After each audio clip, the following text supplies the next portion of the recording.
ಪಂಚರಾಷ್ಟ್ರಗಳ ಪ್ರವಾಸದ ಬಳಿಕ ಪ್ರಧಾನಿ ನರೇಂದ್ರ ಮೋದಿ ಭಾರತಕ್ಕೆ ವಾಪಸ್ ಆಗಿದ್ದಾರೆ. ಇವತ್ತು ಸಂಜೆ 5 ಗಂಟೆಗೆ ಒಂದು ಮಹತ್ವದ ಮೀಟಿಂಗ್ ಅನ್ನು ಅವರು ಮಾಡ್ತಾ ಇದ್ದಾರೆ. ಕ್ಯಾಬಿನೆಟ್ ಮೀಟ್, ಸಚಿವ ಸಂಪುಟ ಸಭೆ ನಡೆಯುತ್ತೆ. ಸಂಪುಟದ ಸಚಿವರು, ರಾಜ್ಯ ಖಾತೆಯ ಸಚಿವರು, ಸಹಾಯಕ ಸಚಿವರು ಎಲ್ಲರೂ ಸಭೆಯಲ್ಲಿರ್ತಾರೆ. 5 ದೇಶಗಳ ಪ್ರವಾಸದ ಬಳಿಕ ಈ ಮಹತ್ವದ ಸಭೆಯಲ್ಲಿ ಏನೆಲ್ಲ ತೀರ್ಮಾನವನ್ನು ತೆಗೆದುಕೊಳ್ತಾರೆ ಅನ್ನೋ ಕುತೂಹಲ ಇದೆ. ಜಾಗತಿಕವಾಗಿ ಸೃಷ್ಟಿಯಾಗಿರುವಂತಹ ತೈಲ ಬಿಕ್ಕಟ್ಟು, ಮಧ್ಯಪ್ರಾಚ್ಯದ ಯುದ್ಧ ಯಾವಾಗ ಮುಗಿಯುತ್ತೆ ಅನ್ನೋದಕ್ಕೆ ಉತ್ತರ ಸಿಗ್ತಿಲ್ಲ.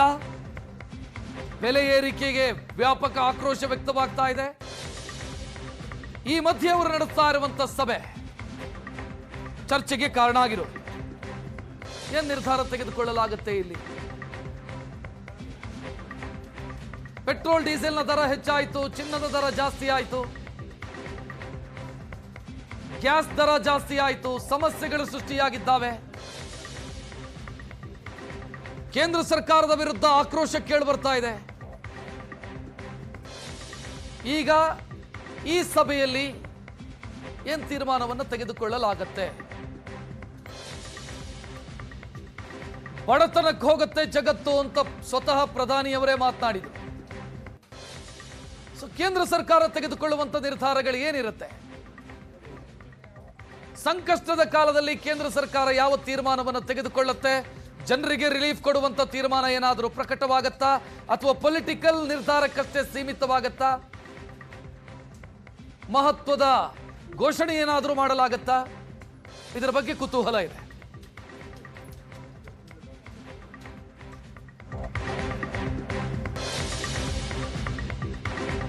ಮೋದಿ 3.0 ಸರ್ಕಾರದಲ್ಲಿ ಮೊದಲ ಬಾರಿ ಸಂಪುಟ ಪುನರ್ರಚನೆಯಾಗಬಹುದು ಅನ್ನೋ ಸಾಧ್ಯತೆಯ ಬಗ್ಗೆ ಚರ್ಚೆ. ಎಲ್ಲ ಇಲಾಖೆಗಳ ಪ್ರಗತಿ ಪರಿಶೀಲನೆಯನ್ನು ಪ್ರಧಾನಿ ಮಾಡೋದಕ್ಕಿದ್ದಾರೆ. ಕ್ಯಾಬಿನೆಟ್ ದರ್ಜೆಯ ಸಚಿವರು, ರಾಜ್ಯ ಸಚಿವರು, ಸಹಾಯಕ ಸಚಿವರು ಇವರೆಲ್ಲರ ಮೌಲ್ಯಮಾಪನವೂ ಕೂಡ ಆಗಿದೆ ಈಗಾಗಲೇ.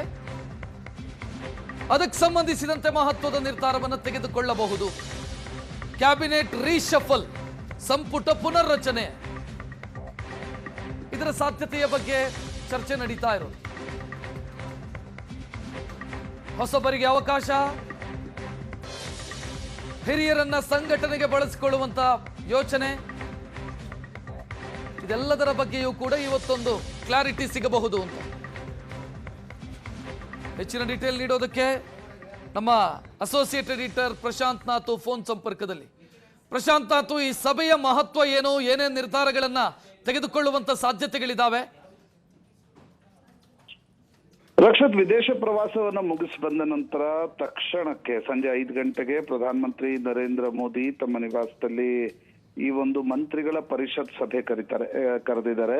ಪ್ರತಿ ವಾರ ಕ್ಯಾಬಿನೆಟ್ ಸಭೆ ನಡೆಯುತ್ತೆ. ಆದ್ರೆ ಮಿನಿಸ್ಟರ್ ಆಫ್ ಸ್ಟೇಟ್ ಅವ್ರನ್ನ ಒಳಗೊಂಡಿರ್ತಕ್ಕಂಥ ಏನೊಂದು ಸಭೆ ಇದೆ, ಅದು ತಿಂಗಳಿಗೊಮ್ಮೆ ಹಿಂಗ್ ನಡೆಯುತ್ತೆ. ಇವತ್ತು ಮಂತ್ರಿಗಳ ಪರಿಷತ್ ಸಭೆ ಬಹಳ ಕುತೂಹಲವನ್ನ ಕೆರಳಿಸ್ತಾ ಇದೆ. ಯಾಕಂದ್ರೆ ಒಂದು, ಜಾಗತಿಕ ತೈಲ ಬಿಕ್ಕಟ್ಟಿನ ನಂತರ ತೈಲಗಳ ಬೆಲೆಯಲ್ಲಿ ಏನು ಏರಿಕೆ ಆಗ್ತಾ ಇದೆ, ಅದು ಕ್ಯಾಸ್ಕೇಡಿಂಗ್ ಎಫೆಕ್ಟ್ ಆಗಿ ಬೇರೆ ಜೀವನಾವಶ್ಯಕ ವಸ್ತುಗಳ ಬೆಲೆ ಏರಿಕೆ ಕೂಡ ಆಗ್ತಾ ಇದೆ.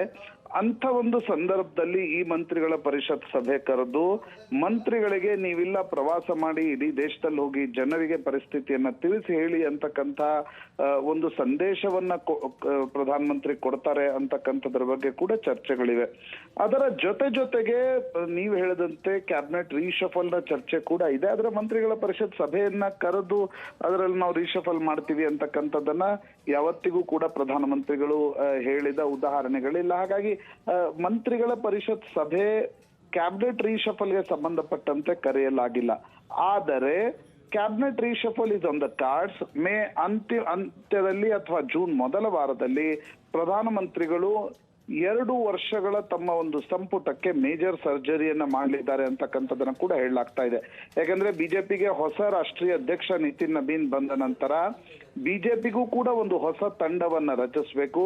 ಹೀಗಾಗಿ ಸಂಪುಟದಿಂದ ಕೆಲವರಿಗೆ ಪಾರ್ಟಿ ಸಂಘಟನೆ ಕಳಿಸಿ ಪಾರ್ಟಿ ಸಂಘಟನೆಯಲ್ಲಿ ತೊಡಗಿರ್ತಕ್ಕಂಥ ಕೆಲವರನ್ನ ಸಂಪುಟಕ್ಕೆ ತೆಗೆದುಕೊಂಡು ಮತ್ತು ಕೆಲವರನ್ನ ಕೈ ಬಿಟ್ಟು ಬೇರೆ ಮುಂದಿನ ರಾಜ್ಯಗಳ ಚುನಾವಣೆಗಳೇನಿವೆ, ಉತ್ತರ ಪ್ರದೇಶ ಇದೆ, ಗುಜರಾತ್ ಇದೆ, ಪಂಜಾಬ್ ಇದೆ, ಈಗಷ್ಟೇ 7 ಜನ ಆಮ್ ಆದ್ಮಿ ಪಕ್ಷದ ರಾಜ್ಯಸಭಾ ಸಂಸದರು ಪಾರ್ಟಿಗೆ ಬಂದಿದ್ದಾರೆ, ಅವರನ್ನೂ ಕೂಡ ಸೇರ್ಪಡೆ ಮಾಡಿ ಕ್ಯಾಬಿನೆಟ್ ರೀಶಫಲ್ ನಡೆಸಬಹುದು ಅಂತಕ್ಕಂಥದ್ದನ್ನ ಮೂಲಗಳು ಹೇಳ್ತಾ ಇವೆ. ಆದ್ರೆ ಕ್ಯಾಬಿನೆಟ್ ರೀಶಫಲ್ಗೂ ಇವತ್ತಿನ ಸಭೆಗೂ ಯಾವುದೇ ಸಂಬಂಧ ಇಲ್ಲ. ಇದು ಬಹುತೇಕವಾಗಿ ತೈಲ ಬಿಕ್ಕಟ್ಟಿಗೆ ಸಂಬಂಧಪಟ್ಟಂತೆ ನೀವು ಇಡೀ ದೇಶದಾದ್ಯಂತ ಪ್ರವಾಸವನ್ನ ಮಾಡಿ ಜನರಿಗೆ ಮನವರಿಕೆ ಮಾಡಿಕೊಡಿ ಪರಿಸ್ಥಿತಿ ಅನ್ನೋದನ್ನ ಹೇಳುವ ಸಾಧ್ಯತೆಗಳು ಜಾಸ್ತಿಯಾಗಿ ಕಾಣ್ತಾ ಇವೆ. ರಕ್ಷತ್, ಥ್ಯಾಂಕ್ ಯು ಪ್ರಶಾಂತ್ ನಾಥು ಮಾಹಿತಿಗೆ.